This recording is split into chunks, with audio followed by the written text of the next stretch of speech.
Welcome to LOA Today. Walt Thiessen and life coach Tom Wells here. Today is Tuesday, February 20th, 2018, 9 p.m. Eastern Time, your third daily dose of happy for this Tuesday, now that we have one evening show a week. So we welcome you to the evening edition of LOA Today. And as we explained last week, Tom, we're doing this because we know that people who work during the day and have family requirements and obligations during the day, they just can't make calls during the day. But maybe they want to call us, maybe they want to talk with us, maybe they want to get involved with the live broadcast. So we created this Tuesday night thing as a test to see what happened. And last week we got our first caller, so that was a good thing. First caller, first night. Can't argue with that. And tonight we're going to find out if more people want to call. And if you are listening to the podcast, it's actually a broadcast as you're listening, live broadcast. You're almost certainly doing it through loatoday.net's homepage. You'll find the instructions right there on the page. Just scroll down a little bit about how to connect to us through the Zoom platform. It's really easy. I mean, this new platform is incredibly easy to connect to compared to the stuff we used to do in the past. And you got 3 different ways to do it. So just click and it'll download an app, or you can even just dial the phone number either way. And come in and talk to us. So, it's going to be an interesting thing here, Tom, to see if we're going to get another caller or 2 or 3 tonight. It'd be great if we got that many, but we'll have to see what it is. Yeah, and you got to keep your eye on the chat room, too. Yeah, that's right, yeah, because there's also a chat room. When you log Somebody did chat last time, too. It was Wendy, actually, as it turned out. Yeah, Wendy came at the very last second and gave us a chat message, a little hello, which was great. But you do it actually through that Zoom platform, the same one that you use to talk to us. There's actually a little chat thing. So even if you don't want to actually talk to us, just click on downloading the Zoom app and go to the little chat room. You can type us a message, and we'll reply to you there too. So we were talking Monday morning, Tom. Last time you and I did the show together, we were talking about a topic that carries over pretty well because there's a lot to talk about on this topic. But I figured I'd let you reintroduce it because we've had 2 shows since then, so that doesn't necessarily mean that people remember exactly what the topic was about. So give us like a little overview. What were we talking about? Well, we're talking about chilling out. I love the way that Abraham talks about that so much that he used the word chill out. And I found that with my clients, with myself, and with, as I said, as Abraham often says, with people that they're talking to in the chair, that seems to be one of the most dominant themes that comes up over and over and over again. I really notice it in my coaching, is that people just feel uptight about their lives and they struggle. And they try really hard and they try to be really diligent and they make a lot of effort. And all that struggling and trying and diligence and effort is ironically not the way to get what we want. And it's not that we can't get things by effort. We know that some things require effort and that there's a lot of people who would say they got everything they have in their life by hard work. So I think in our society it's huge. We know that. We were raised with it, most everybody. It's all through the school system and sports and everything. But here's the thing. It appears that in the world of the law of attraction, possibly in the forces that keep the planets spinning in close proximity to each other, that keep the trees growing, that keep the seasons turning around, that the dominant theme is ease. And the dominant theme is relaxation, it's flow. I've even heard Abraham said that what you actually are, and others I've listened to who are speaking from the unseen realm, channeled entities, they say what we actually are as a human being, we're a flow. And we're like a flow of energy and light, you could say. And might be very accurate, but it definitely defines us in a different way than we think of ourselves as, this 3D reality makes us think of ourselves quite statically. And that, there's a lot of push and pull and a lot of up and down. And it seems like striving is just a necessary aspect of life. But turns out that if we go easy on our lives, if we chill out a lot more, if we learn to make relaxation and having ease in our lives as important as making effort, maybe even more important, that we will get that what we want will start flowing to us. That's the key to get things to flow from our vortex, from that reservoir of infinite possibilities where we've stored all of our hopes and wishes and dreams and possibilities, those things will begin to flow to us in a much more easy way when we get a lot more easy. Of course, there you go. We put out the vibration of ease, and doors begin to easily open up, and things begin to happen. So that's the general theme of what we were talking about on Monday, and what we're going to continue to talk about tonight. So it was interesting because before the show, I was talking with you. We were doing our usual pre-call chat that we always do. All the co-hosts do it with me. And during that chat, I was telling you that I had acquired a copy of the original Secret, the one that has Abraham Hicks in it. Only 200,000 copies were made, only 200,000 out of, I don't know how many, 3 million or something like that. And found a copy of it, so I bought it because I'd never really seen the whole thing with Abraham in there. And it was good. I mean, I'm only halfway through it, but it was kind of fun to watch it. One thing that is a little different in this version of The Secret compared to what was later called the Expanded Secret, meaning that they cut Abraham out. Why did they cut it out and call it Expanded? I don't know, but that's what they did. Marketing tactic, maybe? I'm not really sure. But anyway, one of the things that was different between the two was their description of the 3-step process. Because in the original Secret, the 3-step process is essentially the one that Abraham teaches. But in the so-called expanded edition of The Secret, it was a different version. It had different steps. In the expanded version, the version that most people know, it was ask, receive, and believe. In the version that included Abraham, the first version, the one that had the first 200,000 copies, it was ask, answer, and receive.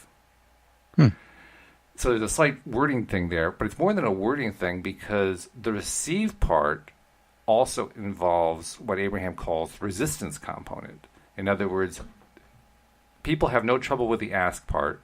The answer part, that's the universe's job, so we don't even have to worry about step 2. And then step 3 is the receive part, and the reason why people don't receive what they hope they're going to receive is the resistance factor, which is why what you were talking about is so important, that ease factor, because the ease factor is how we basically eliminate the resistance. Or at least that's certainly how we're trying to eliminate the resistance. How successful we are depends on how easy we get, how relaxed we get, how much we're able to just let go of all of those little thingies that we hang on to that we've hung on to for the longest time and didn't realize we were hanging on to. So it's just kind of interesting that they were talking about that in this original Secret, and here we are talking about the same thing today. I mean, it's the same overall topic, so of course there's going to be parallels, but I just found it fascinating that they're essentially talking about that same thing, that it's about being able to release your disbelief, release your concern that it's not going to happen. And Wendy and I were talking about this earlier today. It's one of those things that's hard to let go of. It's hard to let go of some of those old beliefs of ours and the doubts. The doubts are the hardest part of all, letting go of the doubt. I still struggle with it at times. I imagine you do too. I mean, there are just times where, especially if it's something that we feel is a big thing, the doubt just creeps right in there. That's not easy to deal with. Yeah, go ahead. No, I was just going to say that's not easy to deal with. That's something that can be really hard to deal with. It's amazing. Something as simple as this little process can be so difficult because it depends on us being willing to say what I am seeing with my eyes is not necessarily what has to be. Yeah.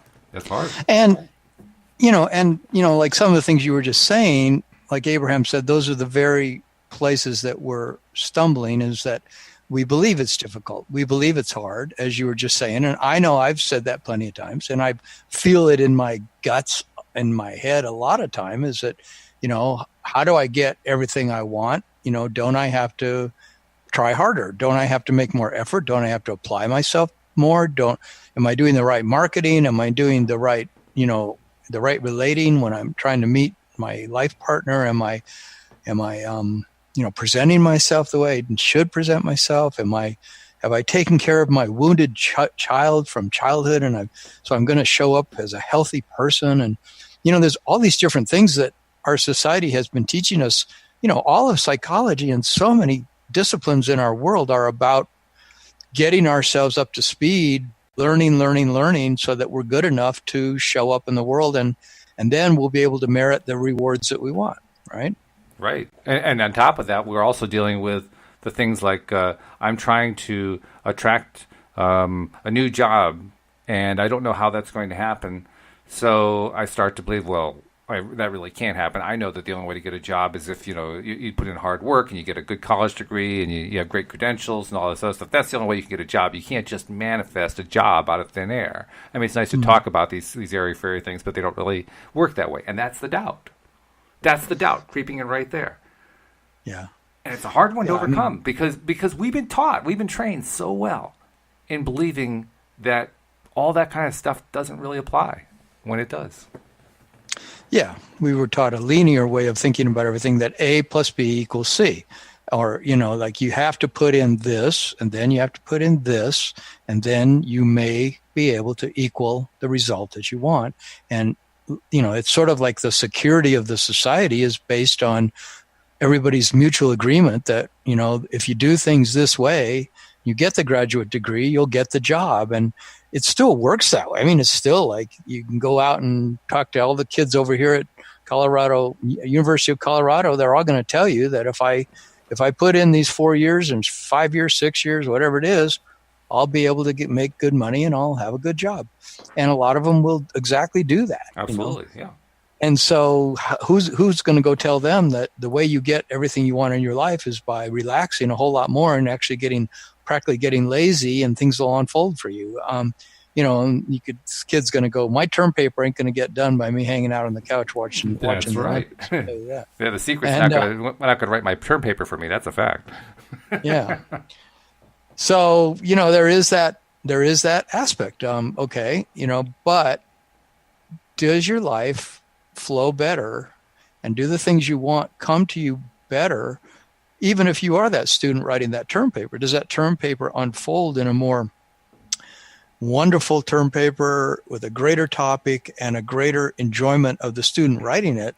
Does it happen more from struggling with it and trying really hard, or does it happen more from maybe giving that person giving themselves a little more leeway to have fun with it, making a choice? I'm going to have fun writing this. I'm going to pick a topic I really like. I'm going to pick a major I really like. I'm going to pick a career I really like. I'm going to make my life mine. I'm going to have fun with my life. I'm not going to just do stuff because, I know that I can make, $200,000 a year if I become that particular profession.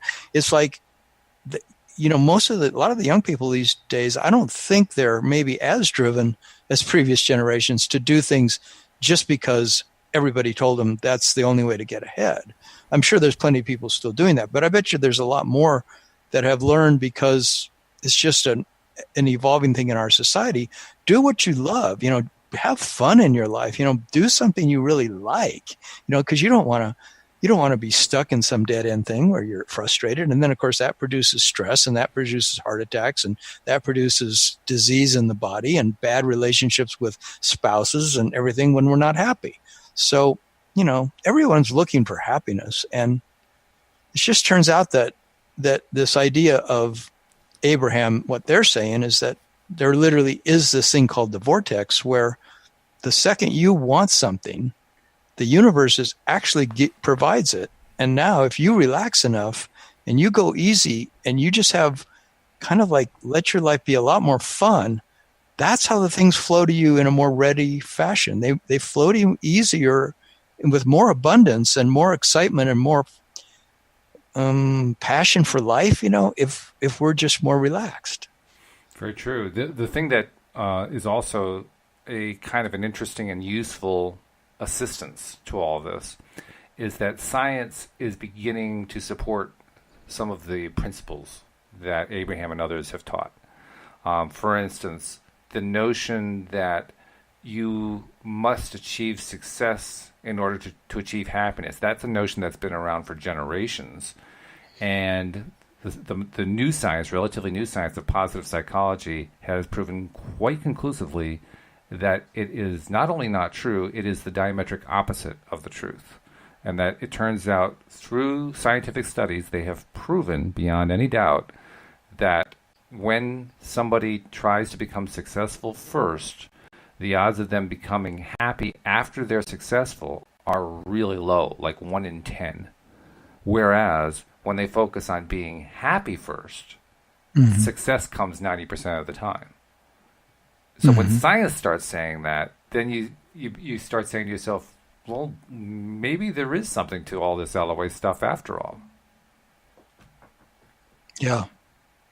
I think, these law of attraction principles are happening constantly. And like I had something happen with one of my computers today where all of a sudden the power cord was saying it wasn't getting any power. And then I looked at it and it said the battery was just about completely gone. And so I was concerned. I thought maybe I would lose something on the computer. So I took it over to the Apple store. And I went through a lot of changes on the way to that store thinking, like, why did this all of a sudden happen? I needed that computer just now. And I've never had that happen ever before. Why would a power cord all of a sudden show no light on it? Like it's not even giving power into the machine. And I didn't do anything to that computer. I didn't even move it. So the power cord didn't change position. And so then I'm going over there. And as I'm driving, I'm thinking of, that put me into a place of a little bit of anxiety, a little bit of panic, and then, why did that happen in the middle of my day and all this?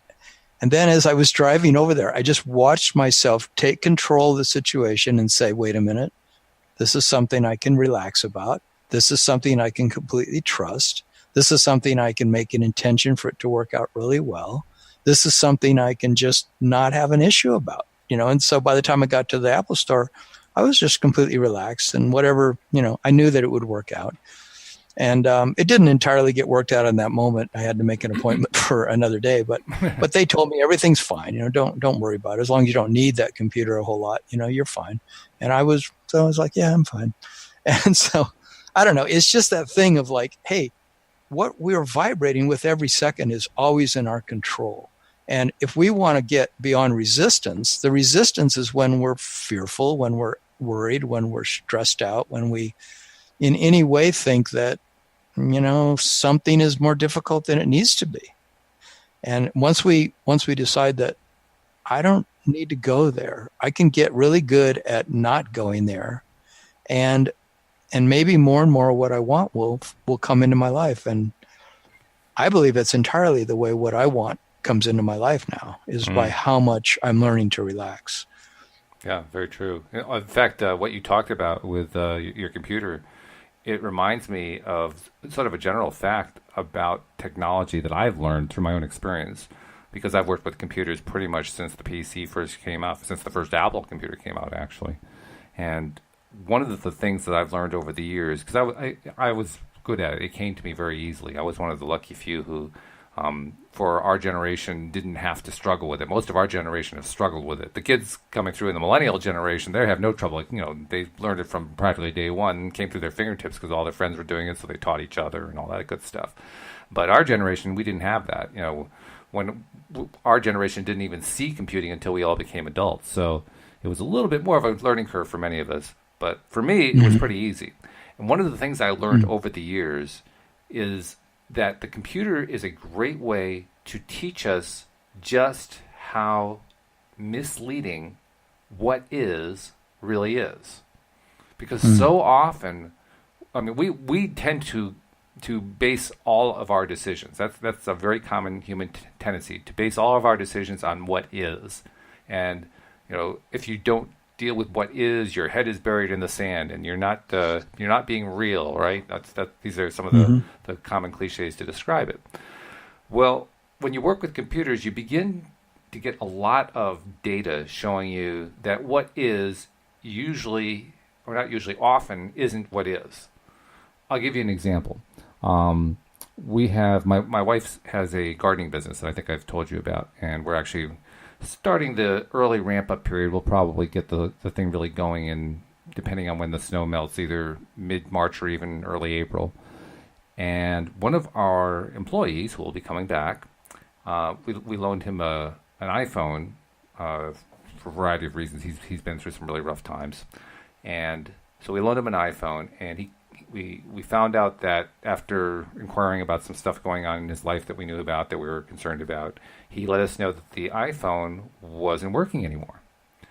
And my wife asked what was wrong. And he said, well, the battery's dead. The battery is irreparable. We took it, he said he took it to, I think it was to a Staples, and showed it to them, and they tested it, and they said, no, this battery, it needs to be replaced. The battery's no good anymore. Mm-hmm. And this was an older iPhone. Well, the battery's probably worth almost as much as the iPhone. So the battery's gone. You might as well just throw the phone out. I mean, it's not quite that bad, but it's still pretty close. So he called us up and said, the battery's dead on this thing, and I'm not sure what to do. Well, I have enough experience with the computer, and particularly with iPhones, to know that was extremely unlikely. It's very, very unlikely that the battery is dead. It's much more likely that there's something that is out of sync with the software that keeps track of how much battery life there is. Because, on all kinds of phones, there's a little icon you can look at to see how much battery life is there. Well, that icon doesn't actually have software that plugs into the battery and says, okay, battery, how much charge you got left? That's not the way it actually works. There's no technology known to do that. Instead, what it does is it makes estimates as to how much battery life it thinks it has. And because of the way the iPhone calculates that, it's actually possible for the iPhone to detect that the battery has no power in it when the battery is perfectly fine. So there's a little procedure you have to go through to basically resynchronize it, so to speak. Well, I'm guessing that the people at Staples had tried that and had failed. And the reason they had failed is they couldn't actually get the iPhone to start up. And I found that out because I got the phone back from our employee and messed with it and found out it was having trouble starting up. Well, I knew there was nothing wrong with the battery. So if it was having trouble starting up, it was another cause. It wasn't the battery. The odds of it being the battery were like, 1,000,000 to 1 against. So I messed with it, finally figured out that the power cord he was using had a short in it. And so sometimes it would work, sometimes it wouldn't. So he wasn't getting a good charge. Plugged it into another power cord, worked with it a little bit more, and finally got it to boot up, gave it a new charge, went through the procedure to basically resync the thing, which is essentially, if you ever have a problem with an iPhone, and actually most Android phones, where the battery is running out quickly, this is probably going to work for you. You drain the phone down until it dies. You recharge it again until it's full, a good 6, 7, 8 hour charge, something like that. And then after it's recharged, you do a forced reboot, so it has to reboot all the way from scratch, and that resyncs the battery meter so that it has a full battery and a full meter, and now they'll start working in tandem again for a while. So that's how you solve the problem.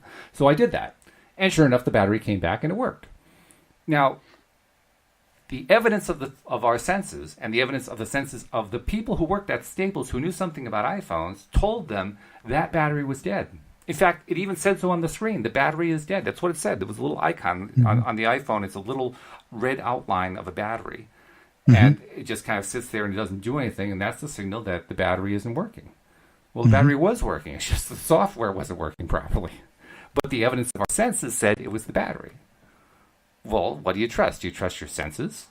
Or do you trust the previous knowledge that you've acquired that says, well, it really isn't the battery. It's something else. That's the kind of thing that happens all the time with people who really know computers. They learn all the different ways. They're often called tricks or hacks or whatever. All the different ways to get around the fact that computers are, they're essentially flawed instruments. They're great. They're wonderful. They do amazing things. But hey, they got flaws. They're built by human beings. So of course there's going to be flaws in them. All right. Well, if that's the case with a computer, if you can be fooled into the reality of a computer, why couldn't you be fooled about other things?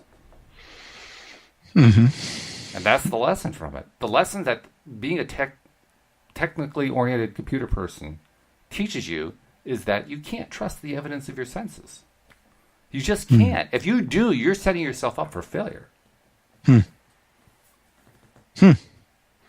So how does that show up in your life? Like in your other parts of your life? It made it easier for me to start to accept the possibility that I didn't have to trust what is as being the only thing for me to react to, that I could actually create a new what is. That experience helped ease me into that position of realizing maybe there is something to all this LOA stuff. Maybe I really can create reality. Maybe I do have that power that creates universes at my fingertips if I can just learn how to use it. That's what gave me the hope that, you know what, there could be something to this. Mm-hmm. Cool. Yeah. So I would like to invite anyone who would like to call in and tell us about your story about how you have noticed ease working or not working in your life. If you're into the law of attraction or you're just hearing about it tonight, I'd be curious to hear your comments or your questions about allowing your life to manifest more of what you want by being less vigilant and less diligent. Do you agree with that? Oh yeah, absolutely. In fact, it's really easy. So, is it working for you or not working for you? It's really easy to do too. Just if you're listening, you're on the LOA Today website anyway, most likely. If you're not there, you can just go there. Just go to loatoday.net in your browser, and you'll see right there. There's a link you can click. The link will download the appropriate app for whatever device you're using, and it'll just take you right in to sign in and talk with us. There's also a link you can click if you want to dial in, if you want to call in with like a cell phone or something like that. You just click that, and it'll automatically dial the number and dial the access code and all that kind of thing and connect that way. So either way that you do it, please do contact us. That's why we're here tonight. We're doing this show specifically so we can talk to people like you. There's another point about this ease thing that I thought we didn't share it the last show, and I wanted to bring it up. And that I just think it's an interesting thing is that they say that getting what you want in your life, it begins with ease. That's really the main thing that will let the things you want in your life start coming to you. When you start having more fun, you start being more relaxed, as we've been saying. But then they said what happens is that as these things start coming to you from your vortex, from your realm of infinite possibility, these things start showing up in your life that you want, and you start noticing, oh, I'm getting some things that I've been wanting for a long time, Mm-hmm. And so then that they have their own momentum. In other words, that as you're in that place of chilling out, in that place of being relaxed about getting what you want, that this stuff will begin to come, and a momentum will start to build on its own, and that momentum will keep it coming into your life. In other words, you don't have to keep the momentum going yourself. You don't have to get focused on the thing. Like, let's say you start, like me, I've been dating, and I notice each time I date, I get closer to meeting somebody who really is a potential partner for me. And I'm seeing how there's a momentum there. And so I don't need to try harder when I see that happening. I need to just continue to back off and let the momentum develop, because that's what I see is happening. Like this, I was checking out a dating site earlier today, and there was somebody there who I was attracted to, and I wasn't even looking. I mean, it was just one person, and she just showed up in my inbox, and that she had looked at my profile or something. And I just, on a lark, I decided to check out her profile because I liked her picture and I wanted to see what her profile was like. And she was like so many of the things I'm looking for, more than anybody I've ever met. Wow. And this keeps happening to me. I keep coming across people who are like, oh my God, this is more and more and more of what I uniquely want in a partner. She's got, and it was like, I really like to meet her. So I sent her a little message asking her if she'd like to get together for coffee or tea or something. But I just feel like the universe is set up to unfold the magic that we want in our lives. It's set up that way. And I'm finding that this whole idea of being less intensive and less hardworking to get my results might be the very thing that I've been missing in my life in a lot of ways, that I have believed still to this day, and not as much today as last week or the week before, but I'm believing less and less in my make effort, and I'm believing in relax. And I love it, because it just feels like, wow, how cool would it be? You want to have new friends in your life, and instead of trying really hard to find friends, you relax and trust that the universe is going to bring your friends to you, and they start showing up. And I've been having things like that happen, or I go into some kind of, my comedy improv is a great example. I had my comedy improv class last night, and I go in and I step into a scene not knowing at all what I'm going to say when I open my mouth, or not knowing who the character is I'm going to be. And then just by being in that place of being really relaxed about it and just totally trusting, it's just amazing the scenes that unfold, and if the other person's doing the same thing, the scene can get really fun really fast. It can be really great and really funny, great things can happen. So there's this momentum that life itself brings to things when we are simply happy participants. Like we're simply there in the best time we can possibly have. And then life loves to unfold the things we need, the money, the partners, the relationships, the fun. I feel like it's a sort of a magic, unknown, counterintuitive thing. That's, the word we used last show, counterintuitive. That's right, yeah. But it doesn't seem to make sense that it could be like that. No, sometimes it doesn't. It's interesting, though, that you talk about relationships. The book that we're putting together, that you, me, the other co-hosts, and a number of other coaches and LOA practitioners have all been contributing to over the last month and a half or so, which is in the process of being edited right now. I'm doing the editing, and we're going to release this book hopefully in the next week or two. And this book, I took a count, and I don't have the count at my finger. Oh, wait a minute. I actually do have the count at my fingertips, if you can give me a second here. But I was tracking. So far we have, I think, 47 stories from something like 37 or so authors, and another 4 or 5 to come. So it's quite a few stories. And of the stories that we have so far, interestingly enough, you're going to be a little surprised at this. Interestingly enough, the most popular category is acquiring a home. But the second most, it is interesting, it's a little surprising. The second most popular category, not surprisingly, is relationships. And the reason I mentioned it is one theme that shows up. I mean, so far we've got 1, 2, 3, 4, 5, 6. We've got 7 stories so far about manifesting relationships. And almost, I believe it's all of them. I'm not sure if it's all of them, but certainly most of them, they all emphasize the same thing. Don't settle. They keep emphasizing don't settle, because when you don't settle and you say, nope, that isn't quite right, and you basically throw the fish back, so to speak. When you don't settle, you're basically telling the universe, okay, you know what I asked for. You now have a little bit more correction. I want this, but I don't want that. And so the universe brings you another example, and it's a little bit better. And this is pretty good, but I do want this, but I don't want that. And through that process of elimination, so to speak, eventually, in every case, they ended up finding the exact person that they were looking for. In some cases, it exceeded their expectations. Yeah. But that same theme played out over and over again. And that can't happen if you don't feel ease. If you feel tense, if you feel like you have to make it happen, there's no way you're going to get to the point where you can actually feel like you can ask for somebody else, ask for another example to come your way. Yeah, you have to have I find I have to have a lot of trust and faith to keep dating and keep telling different women, I don't think this is going to work out for me. I've had a few women tell me that too, which is good. And I get to be on the receiving end of that statement. That's right. Yeah. But it's great. I feel like, God, I would much rather have her make a decision that she wants to meet more men, and that I'm not quite, turning her crank at this moment. It doesn't quite fit her needs.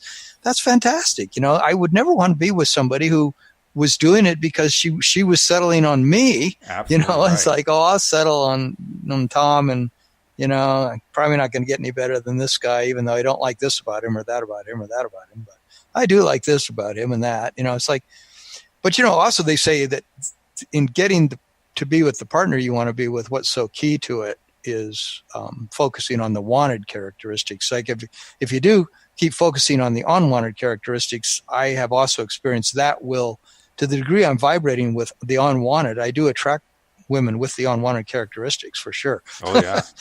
It's like pretty funny because I go, oh yeah, I am vibrating with that one there, and there it is, Yeah. Because I don't want that so much. I want to be sure I don't have that in the relationship. So then I learn to kind of back off my intensity about it, and I say, well, what is it I do want? And then I go focus back on what I do want. But I agree with the thing of not settling, and I think it's the same is true of houses. Obviously, if you don't settle, then you just keep looking, and you more and more the houses start showing up that, oh my God, that house was so close. That was everything except that bathroom or everything except that location, you know.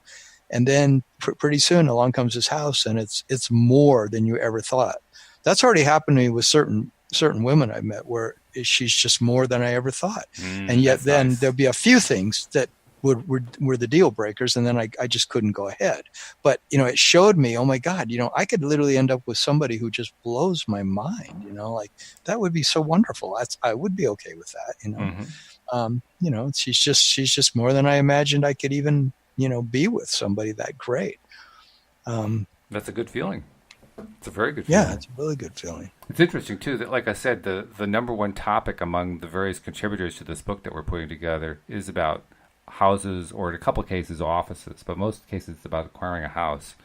And I really did not expect that. I did not expect to see so many manifestation stories along that line, but it's the number one category. And it's always the same theme in the sense that the house was hoped for but unexpected. Mm-hmm. And it was unexpected for different reasons. Each storyteller had a different situation going on, so that they couldn't readily believe that they were going to be able to get the particular house they wanted. And then through very unexpected ways, all of a sudden they got it. Yeah. In ways that just blows your mind. I mean, there's one great story. One of our newest friends, Louise and I made friends with a couple from Middletown, Connecticut, which is about, half hour from here, 45 minutes, something like that, depending on the traffic. And they're actually coming to visit for dinner tomorrow, which is going to be fun. But she sent in a story about how she is a director of a small community arts group called the Buttonwood Theater. And they had a old piano there, and they were bringing in these top classical pianists to play this piano, and the piano was terrible. It was just an embarrassment. She tells a story about how she attracted a Steinway piano. Wow. I mean, can you imagine? Yeah, that's great. I mean, it's a great story, you know, and you read the story, and when you first consider the concept, you say, how on earth do you attract a Steinway piano? But as you read it, it all starts to make sense. Yeah, that's the amazing thing. It all starts to make sense. It's funny how these things work. That's the momentum. It is. Yeah. It is the momentum. And it's also the serendipity of it. I mean, Louise and I have a few stories we're including in the book. And one of the stories that we're including is about how we moved from Virginia to Connecticut in January of 2014, I think it was, 2013, 2014. Yeah, 2014. And when we moved, we didn't have a car to our name. We did not own a car. And not only that, we were in bad financial straits, so we couldn't afford a car. And we ended up driving out of a showroom with 2 brand new cars that we couldn't afford. But they made it affordable. They found a way to make it happen. And the story of how that happened, it's a long, convoluted story. It's a fun one. But you know, sounds like a manifestation story. Oh, it was not just one manifestation. It was 1, 2, 3, 4, 5, 6 manifestations in one story. I mean, it was just amazing. Yeah. Just amazing. So that's the other thing. You don't want to limit yourself to trying to figure out how it's going to work. Mm-hmm. I tried to for the longest time, and I now understand that is a fool's game, trying to predict how it's going to work and trying to plan it out. Because all you'll do is just drive yourself crazy. You won't manifest anything helpful other than more craziness, but it will drive you crazy. If you like being driven crazy, do it for that reason. Well, you know, they say that Abraham was saying that specifics are fine, details are fine if you're already in the flow of the momentum and you want to milk it, you know, because you know where you stand in relationship to the flow of things coming into your life, and it's already there. But if you're still at the place, if I'm at the place of trying to allow it to come into my life, they said it's best to go general and just get into the good feelings. And so I was reading this thing here. I want to read this to you. They say, we want to say to you, and we think it's very profound, that the only thing you ever need or want to focus on is focusing yourself out of resistance and into alignment. So out of any resistance. And they said you can use the simplest tools. You can pet your cat. You can put your feet in the jacuzzi, go lie on the beach, lie in the sun, go get a massage, listen to music that makes you feel good. Do anything that you can do to relax yourself out of any resistance. And as you practice that place of non-resistance, then all of the components of all the things from all the goal setting and all the reaching you've done and all the things you've been previously thinking were your work to do, then all those things will begin to flow to you. And they said, rather than turning to the specifics of what you've been asking for, you start to stand in reverence of the perfection of who you are and appreciation to the earth that you live on and the people who surround you. You start looking for reasons to love. You find reasons to praise and appreciate. You can be as specific as you want to be, but the bottom line is you want to just feel good. And you want to feel good so much that you withdraw your attention immediately from anything that doesn't feel good.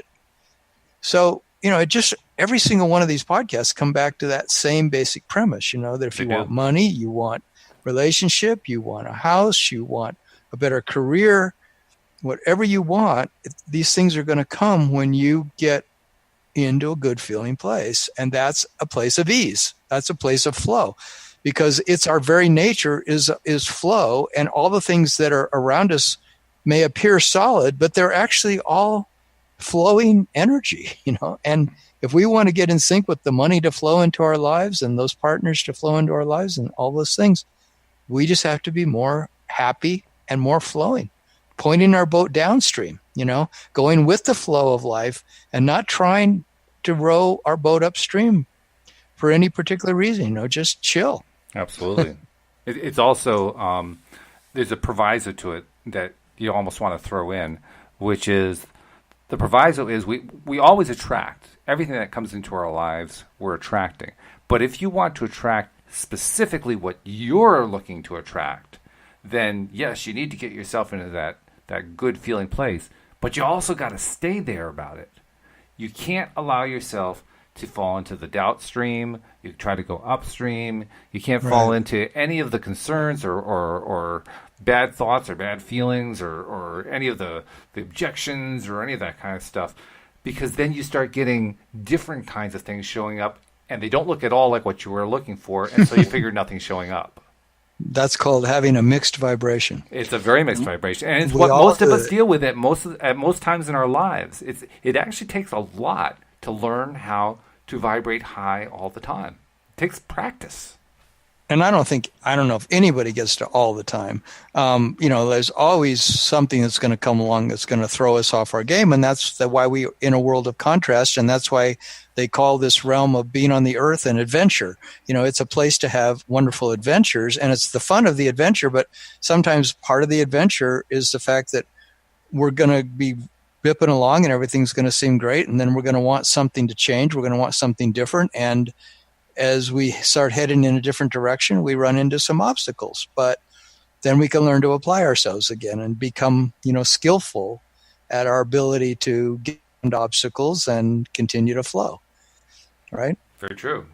And by the way, we're going to be here for at least another 15, 16, 17 minutes. We want to give people a chance to call in case people do want to call in. So far, we haven't had a call tonight, but the night is still young, as they say. We're going to be here at least another 15, 16, 17 minutes. So just because we're nearing the end, don't worry about the timing on it. We'll go over if we have somebody on the phone and there's more to talk about. That's not a problem. But I'm basically saying that if you want to call, do it within the next 15 minutes or so, just so we can get you in. Otherwise, if we don't have any calls, we'll say, well, after an hour, we'll pick it up again next week. And again, the way to do that, just if you're already at the LOAtoday.net website, that's the place to go. If you're listening to this on a podcast later on, then show up next Tuesday night and come in and just click on the link right there below the player on LOAtoday.net's homepage. You'll just find information about how to connect in to the Zoom conference room that we use to take the calls and for Tom and I to talk to each other and so forth. So take the opportunity to do exactly that, because we'd love to talk with you. We want to hear from you. That's why we're doing this Tuesday night thing expressly, so we can talk to people who can't talk to us during the day for various reasons. Yeah. And I know something else I wanted to talk about too. You were talking about quite correctly this whole idea that we aren't perfect and that it's not always necessary to maintain perfection. There's another element though, and we haven't really touched on it. Wendy and I have talked about it a lot. You and I have talked about it a few times. Joel and Cindy, we've talked about it occasionally. David too. It's the idea of listening and getting signals from the inner being. Mm-hmm. And that's something I've been particularly trying to learn more how to do in my own life lately. Because it's something, well, first of all, for the longest time, I didn't think I could do it at all. It was only within the last few years that I came to realize that emotions are signals from my inner being. I had never thought of it that way before. When I finally made that connection through something I read in Abraham, I don't remember where, that at least made me feel better. Like, oh, okay, I do get some messages from inner being, from my inside, so to speak. Now I just have to learn how to interpret them, But it's also possible to get other messages too. Wendy continues to amaze me with just how in tune she is. She can literally ask a question and get an answer back on any topic, and she can get it instantly. Yeah. And you're getting better at it too with your ability to do your automatic writing and your practice with channeling and so forth. You're getting good at it. So I mean, I'm being left in the dust. I got to learn more about this. Well, yeah, it's always there for all of us, and it's just a matter of us putting that on the front burner. I would say, just where we say to the unseen realm, to whoever it is that we feel that we are connecting with, or whatever it is we feel we're connecting with in the unseen realm. You might just call it your heart or your intuition, or you could call it your soul, or you could call it, God, whatever you want to call it. But, right. I mean, it just becomes like the willingness to trust that there is that beautiful thing there. There is something there, and that it's very focused on us, and it's constantly is giving us impetus. I mean, if we could actually probably listen to our stream of thoughts all day long, you could literally go back and find different points in the stream of thoughts where you can see, well, that was like a inspiration, that thought, or that thought that's really good. That thought came at that moment. That's exactly what I needed to be thinking at that moment. And a lot of those thoughts are coming from that realm, you could say. And really, it's who we are. We are totally connected at that realm. That's, if you believe that we're an infinite being, then, then all bets are off as to what's actually going on here, because that means everything that's happening is in one way or another is connected. Well, that's also a relatively new piece of information for me. And again, Abraham really described this beautifully. They said most people believe, and this is what I used to believe, that we came from non-physical, and then we turned physical, became part of the physical life, and then after the end of the physical life, we go back to being non-physical. I believed that for the longest time. I believed that up to like a year ago. And then I heard Abraham say, no, that's not actually the way it works. The way it actually works is you come from non-physical, you remain non-physical, but you extend into the physical world. You're in both places. It's like you have one foot in one world, one foot in the other world. Yeah. And then at the end of your physical life, you simply return completely to being a non-physical being, which means you're always non-physical. I am always non-physical. I say that to myself looking in the mirror, and I say to myself, I am non-physical. And I think, wow, really? I am non-physical. I feel physical, but there's also a non-physical aspect of me, and it's a bigger aspect. Yeah, they always say it's the greater part of us. Yeah. And when you think about it, like, what is an atom, right? Like, well, they say an atom, that they break it down in modern physics, and they say, well, the only thing we could really call it is that it seems like it's like a little small tornado. But yet it has no mass. It has no actual substance. And so it's like it's a thought. That's one way it's been described. An atom is like a thought. And then you realize, it definitely, if there's neutrons, protons, electrons, whatever they are, and no one knows what that is because it's constantly changing and transforming and never in one place at the same time, kind of a thing. At least this is my limited understanding, but that it's largely space, everything. And so every molecule of our body is made up of atoms, and the molecules make up the organs and the tissue and the cells and everything. So we are largely space. And then, there's a lot of even scientific research that says it seems to be the thing that permeates all of that is light, some kind of a light. Some sort of it energy. Isn't like necessarily like the light of the sun, but there's some kind of a light there. So, it's like, what's actually going on? We could actually be holograms, I mean, everything, I really believe everything's a hologram, and holograms exist simultaneously in every part of the universe, and so there's this understanding that, when people say we are part of the all and the all is us and all that is what we are, I totally believe it. It's way beyond what the logical mind can imagine. There's something going on so magnificent. And that's why when we plug into things like law of attraction or the energy that creates, the money in our lives and the house we want and the partner we want and the food we want and all these things, we're plugging into a vast, infinite network of perfection, of amazing beauty and synchronicity and timing, and where time and space don't even exist. I mean, it's like, what? Really? This is where we actually live? And I think it is. In fact, you mentioned that at the center of an atom, and you called it a small tornado, which I thought was funny, considering that an alternate word for a tornado is a vortex. But but when you talked about the space where the atom is, there's also the theory, like you said, that it's full of light. Another aspect of that theory is that it's actually full of energy. And when you think about it that way, that actually fits perfectly with the Einsteinian theory, right? E equals mc squared. That energy and mass are two ways of expressing the same thing, and that their relationship is directly proportional to the speed of light squared. Well, if that's the case, then it certainly makes sense that when you look at an atom up close, what you see is energy. Well, it also makes sense then, if it's energy, that no wonder the protons and the neutrons and the electrons seem to be there one moment and disappear at the next, especially if that energy is source energy, because source energy is driven by thought. If it's driven by thought, then all it takes is a thought, and all of a sudden the electron has moved. The neutron and the protons, they weren't where we thought they were.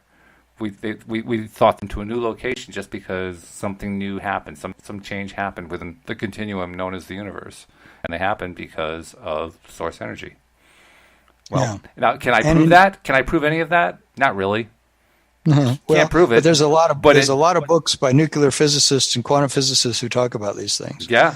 It's not all that crazy anymore. 20 years ago, that would have been considered crazy. Now, no, not so much.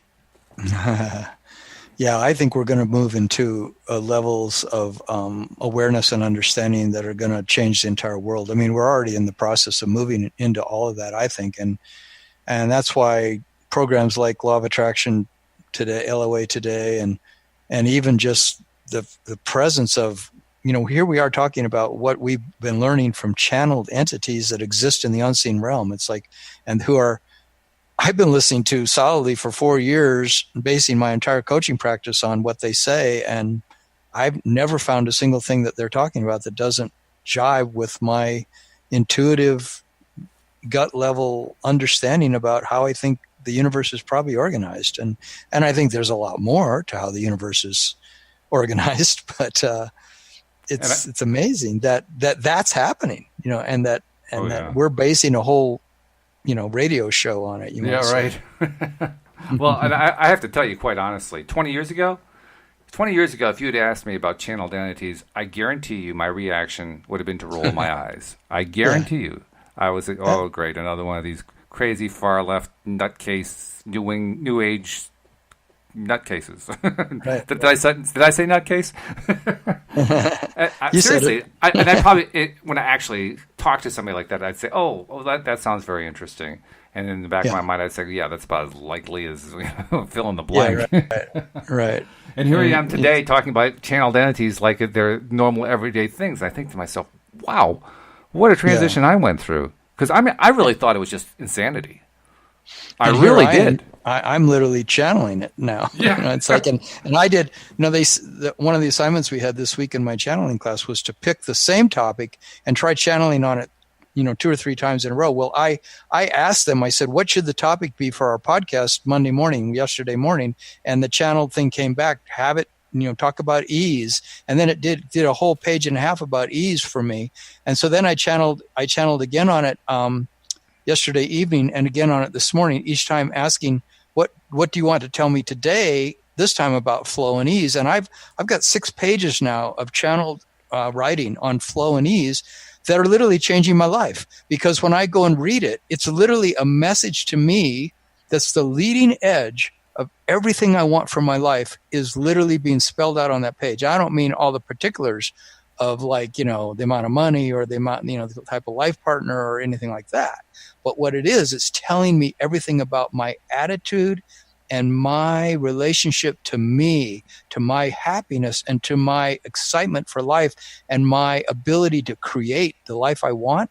It's giving me really clear messages about, it's like full permission. It's like it's giving me full permission to trust entirely that my life is going to unfold in the most amazing, beautiful way, and that it is unfolding that way. And all I have to do is open the floodgates. All I have to do is just stand back and watch the beautiful show unfold. And as I do more of that, I stand in that position of awe and wonder and excitement. That's where I want to be. That's how I like living my life. That's the only thing I'm ever missing in my life is awe, excitement, and wonder and love and passion. But they're saying that's you. That's you. So go for it. Find how to do that in your relationships. Do that in your comedy improv. Do that in your hikes in the woods. Do that in your relationships. Do that on your podcast. Come from that place because that's who you are. So it's really cool. Is that like that right there what you described? Is that like the big message that they've been giving you? Because you said that they're giving you all this leading edge stuff that you never even run into before. And I'm wondering what's the essence of the leading edge stuff? Is that it? Yeah, I mean, it's pretty much that in all kinds of different forms. It says, let's see here. I'll read a tiny little bit. It says, let's see. Your life is meant to be all about ease and flow. You need not concern yourself with try hard, worry, stress out, figure it out, and all that immersion and concern and fear. You are a being of light. There's no need to be anything else. Watch as the miracles unfold when you let go more and more to ease and flow, to trust and fun, to playfulness and beauty, to allowing and receptivity, to once and for all to creating a path for yourself of journeying as a lover, as your own best friend, as your own joyful companion. Who, after all, do you want to be? Isn't it about time to abandon your concern about time? Aren't you going to ever run out of You aren't ever going to run out of options or possibilities or openings and new beginnings. You always have new discoveries and good feelings and beauty and happiness and fun and enjoyment, to choose from. And then it says, do you believe that? You see, it's your hesitancy. It's your holding back to fully immerse yourself in the ease and the flow. That's the only thing that holds back your full-on manifestations. But you're not alone here. We have your back. You can feel the excitement building within you as you realize more and more that it's all designed to be a pleasure fest. It's a carnival of delight, a run for the money, a go at the gold, and it goes on and on. You channeled all that? Huh? You channeled all that? Oh, it goes on and on. I've 6 pages I could read of you stuff. And it gets really cool because it's great. Like it says, you're a catalyst in a wonderful experiment, an unfolding adventure. You are the player in the play. You're the unfolder of the unfolding, and it's a mighty play. It's a terrific unfolding, and it's opening night. You, in eager anticipation, taking center stage of your own play, and it's a marvelous one. So ease and flow, they're but bit players here. They're powerful understudies of great oratory, of profound self-expression, of dynamite expressiness of your own true essence. So yes, be easy, flow, dance, sing, be happy, be pleased, be excited to be free. Feel good, feel fucking good. It's okay. It's okay to be overly happy. Be excessively delighted. Think of how much joy must be in your vortex if you spent so much time in fear and worry and anticipation of ruination. Time to come home to your theater of pleasure. It's the first time I've ever heard an entity swear. That was great. Well, they say that what this really is channeling is they're simply using our infinite being, but they are us. In other words, it's our infinite being channeling through us, but it's like we're getting more and more fluid with the fact that we are an infinite being. And so as we more and more speak from that place and act from that place, but these other entities are there combining with us. They say lots of people have very specific guides. There's certain entities in the unseen realm that are particularly working with us, and I don't know how it all works. I haven't had anybody yet communicate to me, hey, my name's Ralph. I'm here to help you, Tom. But hey, if that happens, then one day I'll be saying, hey, well, Walt, the other day, Ralph's got a hold of you, right? Yeah. But that's so cool, though, that you had all that come through you. I mean, we're already at the 1 hour, but if you don't mind, I want to take a few more minutes to explore this a bit, because you have really gotten to the point now where the words are just flowing through you. And I got to ask you, what does that feel like, both when it's happening and then when you kind of look at the result afterward? It feels very reassuring that I am on the right track in my life, and that it feels very satisfying to know that I'm tapping into energy like that. And it's given me more of an ability to trust that my personal voice because you could say that's my voice coming out on the paper, but it's happening without me thinking. I don't stop and think during any of that writing. I'm just writing pretty much as fast as I can, and that's what's coming out. So at the beginning of every sentence, I don't at all think. If the word many comes up, or the word, you, or whatever the word that comes up, I just start, to the next sentence. And I don't know what I'm going to say in the next 3 words, and the next 4 words, and the next 2 words, and the next 5 words. I don't know what I'm going to say. So then when it's all happening like that, it just feels really good. It feels like me. It feels like, me in my most happy way, like in a way that I don't really know myself that way that well yet. But they say the more you channel, the more you realize, this is my infinite self. This is my real self. And that's very, very comforting. It's very reassuring to know that I have this infinite being that I am, that came on this planet in order to be self-expressed.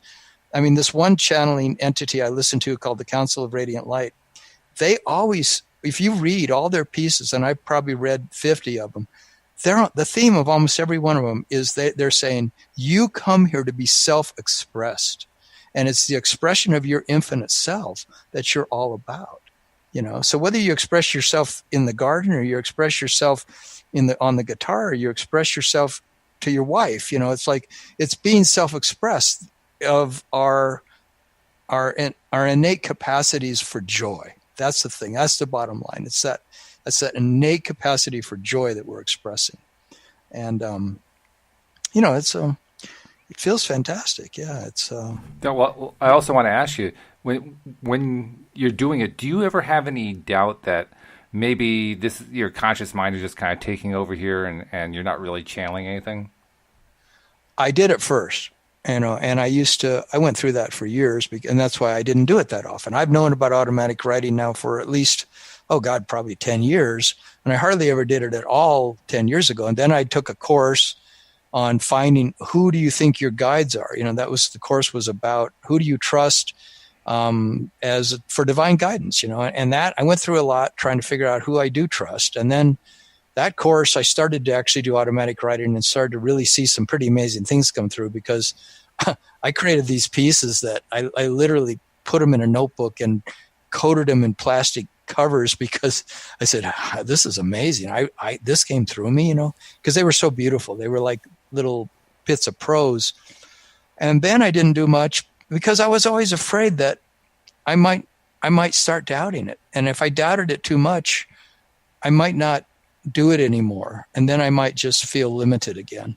And so I sort of kept it on the fence for a few years. And then when I started taking this channeling course, I decided just to completely go for it, because I'm so done not knowing my own voice. It's so easy for me to listen to Abraham or the Council of Radiant Light, or to read a book by Joe Dispenza, or read some book about Taoism, or read Lao Tzu, or, somebody else. But what about my voice? What is it that I uniquely have to say?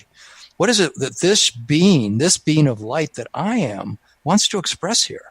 And so that's why I took the channeling course. And now the channeling course, her main message is, hey, look, this is nothing. Everybody can do this. So don't get your panties in a wad about this. This is just normal stuff. What you got to do is just relax and let it come through you.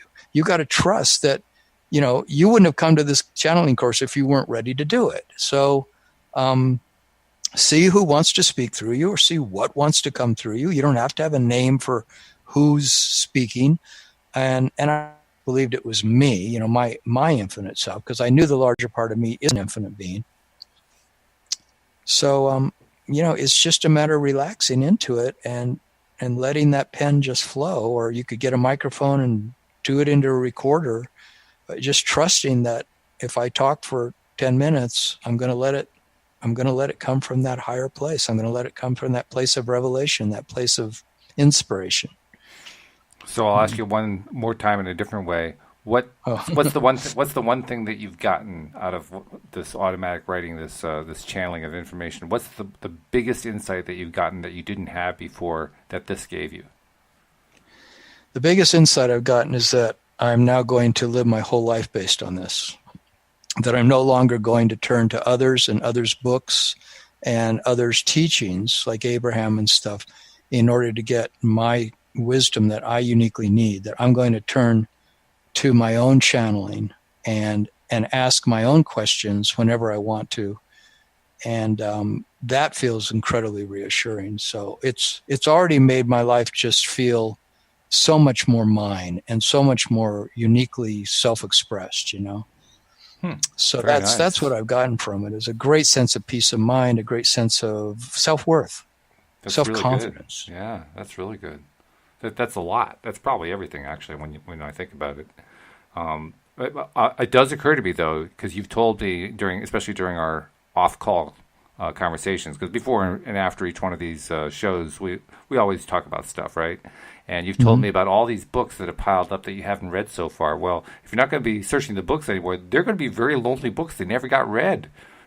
Well, that's one reason why a lot of them haven't gotten read. Because I don't really, I've read parts of all of them, but I don't rely. I can look at my whole library and I say, why do I have all these books? Because I don't really rely on them. I've read most of them. So I've already gotten out of it probably what I'm going to get out of it.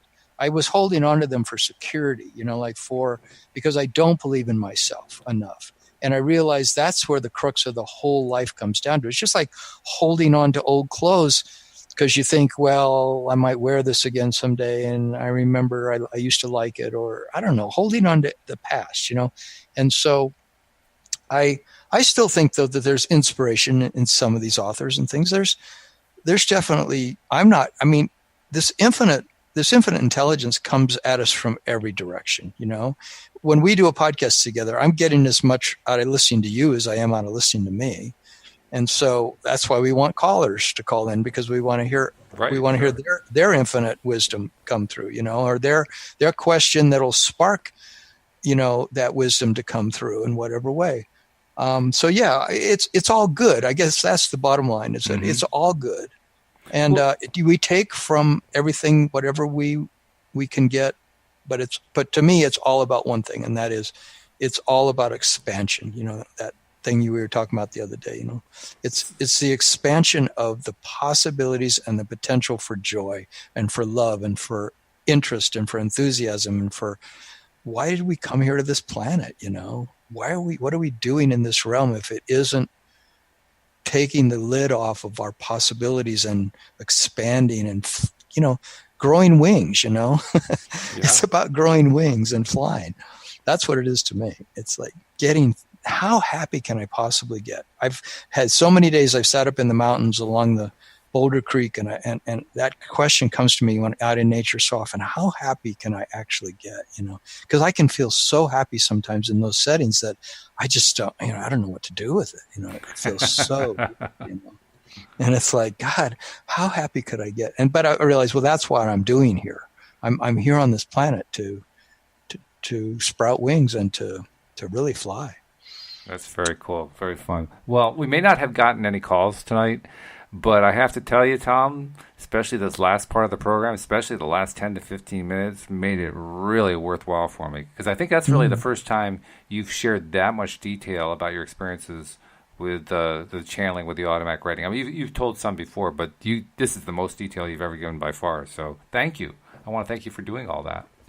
Yeah, you're welcome. I hope to be bringing it to more and more shows. Like I'm going to be asking for topics from my channeled entities, from my higher self, and then seeing if that new wisdom will begin to unfold, because the unique thing that I have to say might be a message that a lot of people will really like. Well, I liked what you had to say. I mean, what that little bit that you read, you called it a little bit, and it was like this long bit. Let me tell you, it was quite a bit and a half. And there was a lot of stuff in there. You went through it fairly quickly, but I could tell there was a lot of stuff going on there. And man, that's just great stuff to share. So I hope you're writing this stuff up as it comes out and turning it into more article form, so it's more formalized and so forth. But I hope you're also going to be sharing more of it here on the program, because that was really good. Very, very great. Good. So thank you. I hope I can. Yeah, I look forward to that. Thank you for your appreciation of it, because it gives me encouragement to keep doing it. And good. I certainly encourage you to give it a try too. I may do that. I mean, I have been looking at the question of what does it take for me to have my ultimate dream. My ultimate dream is to be able to have communication in the form of conversation with my other side, or with channeled through my inner being to other beings, to actually have conversations. I mean, there are, for instance, there are psychics, like the Long Island medium comes to mind, and she goes and meets with people and serves as a medium between their loved ones who have passed on and them, and sends them messages and so forth. And that's all well and good. But I want to have actual conversations. Where just like you and I are having a conversation right now. That to me would be like really cool from this side, to have conversations with somebody who's just in the non-physical realm. So, for instance, I'll pick one of my favorite people that I'd like to talk with. I'd like to talk with my father. My father passed 10 years ago next month, and it was even longer before that I really was able to have a conversation with him, because the last years of his life he was afflicted by Parkinson's disease, which really affects all different kinds of ways. So he really wasn't himself the last few years. But before that, he was fun to talk with when I could get him to talk. Some of the time I couldn't get him to talk at all, but when I could get him to talk, he was fun. And I'd like to have another conversation like that with my dad, from here, as a physical being, through my inner being to the non-physical side. I'd like to have conversations. I'd like to talk with Einstein and ask him why the heck he couldn't explain it better. He's got this wonderful theory of relativity, and only a handful of scientists even understand what it means. I mean, I'm teasing about that, but I'd like to talk about that kind of thing. I'd like to be able to just have conversations. I'd like to ask more about what it's like on the other side.